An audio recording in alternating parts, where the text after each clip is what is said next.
ခေါဆွဲဆိုင်ပိုင်ရှင်မျိုးသမီးသည်သူမ၏လက်ကောက်ကြောင့်ဆိုင်တစ်ဆိုင်လုံးခေဟောင်းအတိတ်ကာလသို့အချိန်ခရီးသွားကူးပြောင်းသွားသည်ကိုမသိရှိခဲ့ပါထိုအချိန်တွင်ထင်းခုတ်သမားအဖိုးအိုတူဆိုင်ထဲဝင်လာပြီးရန်ချမ်းခေါဆွဲ plain noodles တပွဲမှယူသည်ထိုသူ၏ဝတ်စားစင်ရမှုကိုမြင်ပြီးအမျိုးသမီးကရုပ်ရှင်ရိုက်ကူးရေးအဖွဲ့မှနောက်ခံလူတူဟုထင်မှတ်ကဘာမှမမေးဘဲခေါဆွဲတပွဲချပေးလိုက်သည်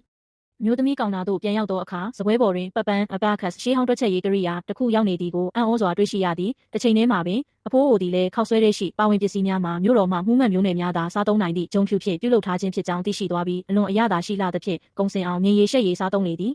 ခေါဆွဲအရသာကိုချီးမွမ်းနေသောအဖိုးအိုကြောင့်အမျိုးသမီးမှာသဘောကျပြီးပြုံးမိသည်ထို့နောက်ခေါဆွဲဘိုးရှစ်ရွံကြတင်ကြောင်းနှင့်အလီပေးသို့မဟုတ်ဝီချက်တို့ဖြင့်ငွေပေးချေမီလားဟုမေးမြန်းလိုက်သည်မျိုးသမီးမော့အကြည့်တွင်အဖိုးအိုမှပျောက်ကွယ်သွားပြီးစပွဲပေါ်၌ငွေတုံးတုံးသာကျန်ရစ်ခဲ့သည်အမျိုးသမီးကထိုသူသည်ရုပ်ရှင်ရိုက်ကူးရေးသုံးပစ္စည်းတူဖြင့်ငွေချေပြီးအလကားစားပြေးသည်ဟုထင်ကနောက်မှလိုက်ရန်ပြင်တော်လဲအဝါရောင်မော်အတားစီးတစ်ခုကသူမကိုတားဆီးထားသည်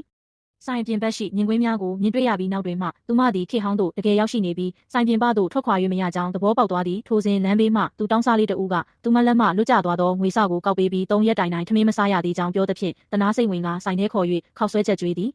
သူတောင်းစားလေးသည်ခောက်ဆွဲစားပြီးနောက်ကျေးဇူးတင်သည့်အနေဖြင့်သူ၏တန်ဖိုးအရှိဆုံးစံထိုးလေးကိုပေးအပ်ကာထွက်ခွာသွားသည်အမျိုးသမီးသည်လက်ရှိအခြေအနေကိုလက်ခံလိုက်ပြီးခေဟောင်းသို့လာမည်မှန်းသိလျင်ဤပညာပစ္စည်းများနှင့်တန်ဖိုးကြီးပစ္စည်းများယူဆောင်လာခဲ့ရမည်ဟုညှိတွားမိစဉ်စကားပင်မဆုံးသေးမီခေတ်သစ်လူဖွဲ့စည်းသို့ရုတ်တရက်ပြန်လည်ရောက်ရှိသွားသည်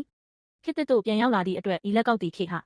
ပေါင်းနှင့်ခေတ်သစ်ကိုအသွားပြန်ကူးပြောင်းပေးနိုင်သည့်ယန္တနာတစ်ခုဖြစ်ကြောင်းသိရှိသွားပြီးအမျိုးသမီးမှာအလွန်ပင်ဝမ်းမြောက်ပျော်ရွှင်သွားကမကြာမီချမ်းသာတော်မူဟုမျှော်လင့်ချက်ကြီးစွာစိတ်ကူးရင်လေသည်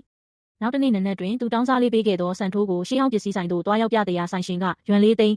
အဖြစ်ဝယ်ယူပြီးအဖိုးအိုပေးခဲ့သောငွေစတုံးလေးကိုလည်းယွမ်2000ဖြင့်ဝယ်ယူလိုက်သည်ထိုအချိန်မှစ၍အမျိုးသမီးသည်ချမ်းသာကြွယ်ဝမည့်လျှို့ဝှက်ချက်ကိုသိရှိသွားပြီးခေတ်နှစ်ခေတ်ကြားကူးလူးကစီးပွားရှာတော့သည်